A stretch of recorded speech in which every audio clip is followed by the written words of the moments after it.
Hello everyone, welcome back to my channel. मैं हूं शिवांगी और आज के इस वीडियो में हम बात करेंगे ethics in medical laboratory technology के बारे में। अगर आप चैनल पर नए हैं तो प्लीज़ चैनल को सब्सक्राइब करें एंड बेल आइकन प्रेस करना बिल्कुल ना भूलें आगे आने वाली वीडियोस की नोटिफिकेशंस के लिए। एंड वीडियो को एंड तक ज़रूर देखें। सबसे पहले हम इंट्रोडक्शन पे आते हैं। Introduction to ethics in medical laboratory technology. Overview क्या है? Importance of ethics in laboratory settings for results impact patient diagnosis and treatment. जो भी एथिक्स है लेबोरेटरी में वो टोटली आपका जो रिस्पॉन्सिबल होता है, जो भी डायग्नोस्टिक रिपोर्ट्स आते हैं और जो भी ट्रीटमेंट है, जो भी आप डायग्नोस्टिक रिपोर्ट देंगे वो सारी चीज़ें बिलोंग करती हैं किस पे? रिपोर्ट पे। ठीक है। तो अगर प्रॉपर तरीके से अगर कह सकते हैं अगर रिपोर्ट नहीं प्रिपेयर की गई, प्रॉपर तरीके से डायग्नोसिस नहीं किया जा रहा है, लेबोरेटरी में रिजल्ट सही नहीं आ रहा है, तो वो सारी चीज़ें अफेक्ट करती हैं पेशेंट के जो डायग्नोसिस और ट्रीटमेंट पे। ठीक है। अब रोल ऑफ टेक्नोलॉजीज का क्या क्या होता है इसमें? Behind the scenes but critical to health care quality and integrity.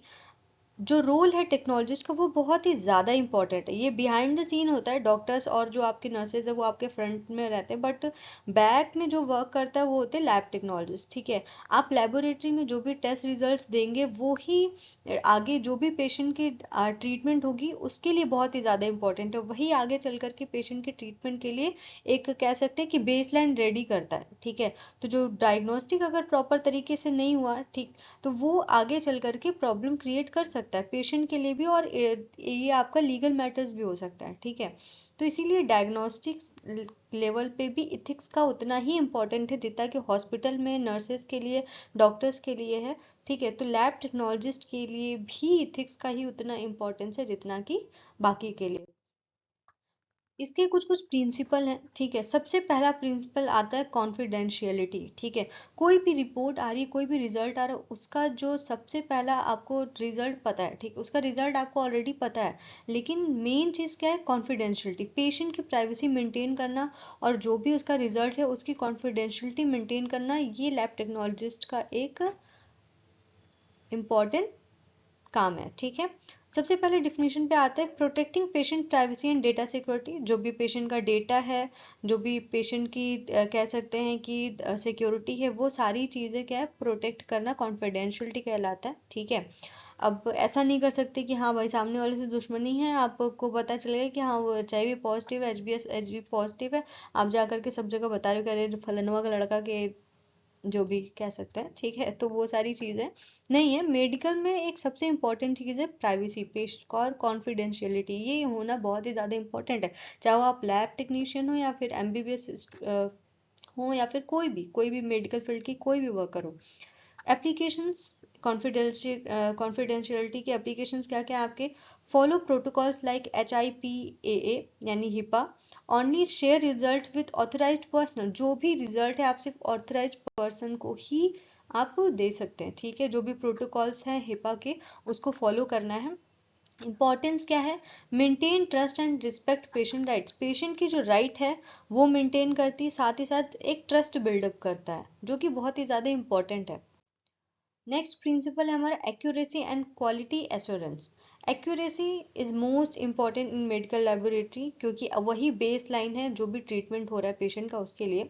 Definition, ensuring precise reliable results through strict adherence to procedures. जो भी प्रोसीजर्स हैं, ठीक है, उसके जो रिजल्ट्स हैं वो प्रॉपर तरीके से प्रिसाइज होने चाहिए, प्रॉपर ही सही होने चाहिए। ठीक है। जो भी टेस्ट आप कंडक्ट कर रहे हो वो एकदम एक्यूरेट होने चाहिए, ठीक, जिससे कि रिजल्ट भी आपके करेक्ट आए।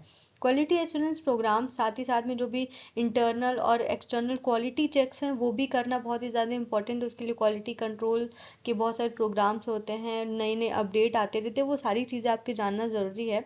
Ethical obligations, honest reporting and prompt error management. ये सबसे जो आपका एक्यूरेसी और क्वालिटी एश्योरेंस का जो रोल होता है वो बहुत ही इंपॉर्टेंट है सही रिपोर्ट में। ठीक है। बार बार आप क्वालिटी चेक करते हैं आपकी जो मशीनें प्रॉपर वर्क कर रही है नहीं है, रिएजेंट्स वगैरह प्रॉपर आप ध्यान में रख रहे हैं कि कौन सा रिएजेंट आपका एक्सपायर हो रहा है कौन सा नहीं। वो सारी चीज़ें अगर प्रॉपर तरीके से अगर हम देखेंगे, ठीक है, तो उससे रिपोर्टिंग क्या होती है? काफ़ी ज़्यादा सही रहती है। एंड सेकेंड चीज़ क्या है? एरर मैनेजमेंट के लिए काफ़ी ज़्यादा अच्छा होता है। ठीक है। आपको पहले आपने क्वालिटी चेक करा, आपको एरर मिल गया, आपने गड़बड़ होने से पहले ही एरर को ठीक कर लिया। ठीक है। तो वो एक बहुत ही इंपॉर्टेंट चीज़ है। थर्ड हम आते हैं प्रिंसिपल जो है हमारा इंटीग्रिटी एंड ऑनेस्टी। ऑनेस्टी और इंटीग्रिटी बहुत ही इंपॉर्टेंट चीज़ है, क्योंकि मेडिकल फील्ड में आप अगर ऑनेस्टी नहीं दिखाएंगे तो ये एक ऐसी चीज़ है कि आपके फैमिली मेम्बर्स में भी है, ठीक है, जाहिर सी चीज़ है कि आपको ऑनेस्ट रहना है, फेक रिपोर्ट नहीं बनानी है किसी के कहने पे या कुछ भी। तो वो सारी चीज़ें बहुत इंपॉर्टेंट होती है, ठीक है। Integrity is in reporting, report accurate findings and acknowledge errors, जो भी एरर्स हैं उसको ध्यान में रखना है आपको, और साथ ही साथ एक्यूरेट फाइंडिंग करनी है, ठीक है। तो ये आपकी रिपोर्ट की जो इंटीग्रिटी है उसको बरकरार रखता है। ऑनेस्टी इन प्रैक्टिस, जो भी आप प्रैक्टिस कर रहे हैं उसमें ऑनेस्टी दिखाइए। Avoid any form of miss representation और रिजल्ट फॉल्सिफिकेशन, ठीक है, जो भी आप रिजल्ट दे रहे हैं वो गलत नहीं, और जो भी आप रिपोर्टिंग कर रहे हैं वो भी किसी तरीके से उसमें गड़बड़ नहीं होना चाहिए, ठीक है। आप जो भी कर रहे हैं वो पूरी ऑनेस्टी के साथ करिए, किसी भी किसी के कहने पे या पैसों के चक्कर में आप फॉल्स रिपोर्ट ना दीजिए। वो सारी चीज़ें क्या है ऑनेस्टी में आती हैं। इम्पैक्ट ऑन पेशेंट केयर, जो पेशेंट का केयर है उस पर क्या क्या इम्पैक्ट पड़ता है इन सब चीज़ों का। तो ethical integrity save guard patient health, जो भी एथिकल इंटीग्रिटी है वो सेव गार्ड करता है पेशेंट की हेल्थ को, ठीक है। जाहिर सी बात है कि अगर आप प्रॉपर तरीके से सारी चीज़ें रिपोर्टिंग पे है, ठीक है, अगर डायग्नोसिस प्रॉपर नहीं हो रहा है, ठीक है, किसी भी तरीके से गड़बड़ होती है तो वो सारी चीज़ें पेशेंट पे आती हैं, ठीक है। देन प्रिंसिपल 4 है हमारा प्रोफेशनल कॉम्पिटेंस, ठीक है। एक तरीके से आपको प्रॉपर तरीके से अपडेट रहना, ठीक है। प्रोफेशनल कॉम्पिटेंस, कॉम्पिटिशन जो है उसके लिए भी बेटर है ये। कंटिन्यूअस लर्निंग, सबसे पहली चीज़ है कि मेडिकल फील्ड में हमेशा कुछ न कुछ न्यू आता रहता है, ठीक है, हमेशा आप खुद को अपडेट रखिए, ठीक। Stay updated on advancement and best practices, जो भी बेस्ट प्रैक्टिसेस हैं और जो भी एडवांसमेंट्स हो रहे हैं उनके लिए आप पहले से खुद को अपडेट रखिए। Skill maintenance, participating in certification training and refresher courses, आप स्किल जो है आपके उसको डेवलप करिए, जो भी सर्टिफिकेट कोर्सेज आते हैं उसमें पार्टिसिपेट करिए, ट्रेनिंग लीजिए। जो भी रिफ्रेशर्स कोर्सेज आ रहे हैं उसमें भी आपको पार्टिसिपेट करना चाहिए, ताकि जो भी न्यू न्यू चीज़ें आ रही हैं, नई स्किल्स आ रही है, उसमें आप क्या करो, चीज़ें सीखते रहो, ठीक है। जैसे अभी NABL की न्यू गाइडलाइन आई है 2022 की, उसकी ट्रेनिंग आपको करनी चाहिए क्वालिटी कंट्रोल की। नेक्स्ट है आपका इम्पैक्ट, इस पे इम्पैक्ट क्या पड़ता है। Competent professionals contribute to patient safety and care, सबसे बड़ी चीज़ क्या है कि पेशेंट की सेफ्टी और केयर के लिए काफ़ी ज़्यादा इंपॉर्टेंट है कि हाँ एडवांसमेंट आ रहा है। एक चीज़ ये भी हो जाती है कि नई चीज़ें आप सीख रहे हो तो नई चीज़ों में जो टेस्ट है वो जल्दी हो जा रहे हैं, ठीक है। एक टाइम पे ढेर सारे आप टेस्ट लगा, न्यू मशीन्स आ रहे हैं उनके बारे में आप अपडेट लेते हो, देन उसके बाद आप उस पर वर्क करते हो, तो वो सारी चीज़ें काफ़ी आपकी स्किल को इन्हेंस करती हैं, ठीक है। स्किल इन्हेंसमेंट जो आपकी इन्हेंसमेंट होती है वो पेशेंट के लिए भी इम्पोर्टेंट है, पेशेंट के केयर के लिए, पेशेंट की सेफ्टी के लिए भी ज़रूरी है। फिफ्थ प्रिंसिपल है पेशेंट एडवोकेसी। डिफिनीशन है acting in the best interest of patients even indirectly, patient का जो बेस्ट इंटरेस्ट है उसमें वर्क करना है, साथ ही साथ में आप इनडायरेक्टली करो या डायरेक्टली करो, पेशेंट के लिए जो बेनिफिशियल है, पेशेंट के लिए जो अच्छा है, पेशेंट का जो इंटरेस्ट है उसमें वर्क करना है। एप्लीकेशन क्वेश्चनिंग अनक्लियर और inconsistent test orders if necessary, जो भी इनकंसिस्टेंट टेस्ट ऑर्डर्स है या फिर अनक्लियर टेस्ट ऑर्डर्स है उनके बारे में आप क्लियर कर लेना है आपको पहले।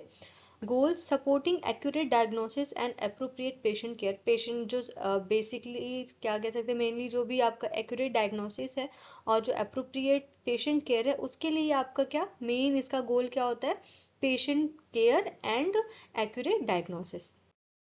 रिस्पेक्ट एंड नॉन डिस्क्रिमिनेशन, कोई भी पेशेंट है उसमें किसी भी टाइप का आपको डिस्क्रिमिनेशन नहीं करना है, ठीक है। जो भी पेशेंट है उसको सही तरीके से रिस्पेक्ट करनी है, पेशेंट को किसी भी तरीके से आप उसको कह सकते हैं डिवाइड नहीं कर सकते हो, ठीक है। Equal treatment ensuring impartial handling of all patient sample, जितने भी पेशेंट सैंपल किसी के साथ भी पार्शियलिटी नहीं करनी है, सभी को सेम आपको ट्रीट करना है। Non discrimination ethical practice requires avoiding bias और प्रीजुडिस, जो भी डिस्क्रिमिनेशन है वो नहीं होना चाहिए, ठीक है। जो भी मेडिकल फैसिलिटी हम देते हैं वो किसी भी तरीके से ऊंच नीच देख करके, कास्ट देख करके या फिर अमीर गरीब ये सारी चीजें नहीं देख करके, आपका मेन फोकस क्या है, पेशेंट का जो भी सैंपल है उसको किसी भी तरीके से गलत ट्रीट नहीं करना है, ठीक है। हर एक पेशेंट आपके लिए सिर्फ और सिर्फ पेशेंट है, वो किसी भी कास्ट का हो, किसी भी रिलीजन का हो, ठीक है। आउटकम्स क्या है, इंश्योर्स फेयर, जो भी फेयर रिपोर्टिंग है वो इंश्योर करता है। Respectful treatment for every patient, जो भी पेशेंट है सभी के लिए रिस्पेक्टफुल ट्रीटमेंट, ये क्या इसका आउटकम बेसिकली निकलता है। कंक्लूजन पे अगर हम आते हैं तो importance of ethical standard in medical laboratory technology, जो भी एथिकल स्टैंडर्ड है उसके लिए मेडिकल लेबोरेटरी टेक्नोलॉजी में जो भी मेडिकल स्टैंडर्ड है, ठीक है, वो उसका जो इम्पोर्टेंस है एथिक्स का वो क्या है। एंड साथ ही साथ में commitment to ethical principle ensure trust integrity and high standards in health care.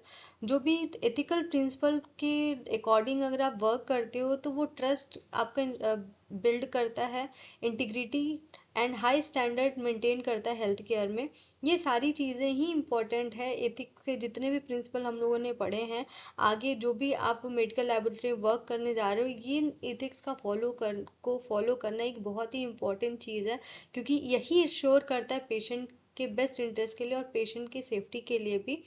Thank you so much. अगर ये टॉपिक समझ में आया तो प्लीज़ कमेंट बॉक्स में कमेंट करके ज़रूर बताएं और लाइक एंड शेयर ज़रूर करें। अगर आपको कोई भी डाउट होता है तो भी आप कमेंट कर सकते हैं, एंड आप मुझे इंस्टाग्राम हैंडल पे भी मेरे आप डायरेक्टली कांटेक्ट कर सकते हैं, टेक्स्ट कर सकते हैं। एंड साथ ही साथ में लाइक ज़रूर कर दीजिएगा एंड शेयर ज़रूर करिएगा। सब्सक्राइब अगर नहीं किया तो चैनल को सब्सक्राइब भी कर ले। Thank you so much.